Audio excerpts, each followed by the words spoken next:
Hi, everyone. It's Professor Clark, and in this lecture, we are going to learn about our youngest and least canonical author of our course, which is Margarita Mikhailovna Khemlin.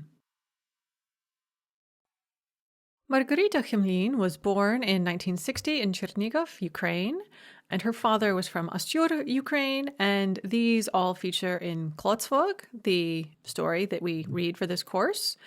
So she was from a Ukrainian Jewish family, just like the protagonist of the novel that we read by her.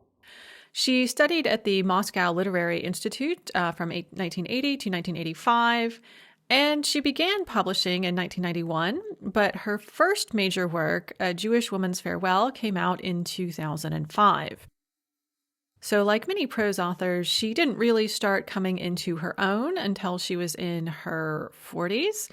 While poetic talent often reveals itself very young, and poets often write their best work in their 20s, prose talent often doesn't reveal itself until much later in life, and prose authors often don't start to produce their best work until their 30s at the absolute earliest, but frequently 40s and 50s is when people start to really write decent prose. And the same is true for Khemlin. And as we can see by the title of her first major work, A Jewish Woman's Farewell, she was very interested in the Soviet Jewish female experience, which of course is what the novel Klotsvog is also dedicated to. And Klotsvog was published in 2009 and shortlisted for the Russian Booker Prize in 2010. And that was when her literary career really started to take off. Her works received a series of awards and recognitions starting around 2010. And she also sat on various prize committees as well as a judge and became basically a fairly important person in the Russophone and also to a certain extent in the American literary community.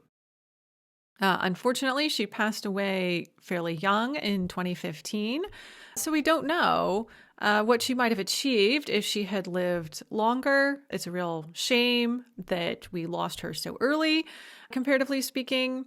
But what she has achieved so far has been certainly very worthy of interest. She is not a member of the Russian literary canon yet, but I wanted to include some non-canonical works, and I think that her work is very interesting, definitely has merit and deserves study.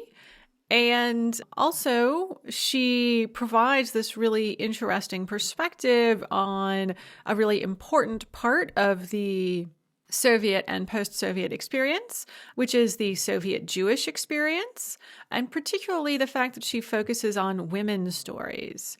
And so one can see her as continuing the legacy of Isaak Babel, a very famous author from the early 20th century who wrote about the Ukrainian Jewish perspective, but from a man and a soldier's perspective. And Margarita Khemlin focuses on a similar thing in that she focuses on the Ukrainian Jewish perspective, but from a woman and a civilian's point of view.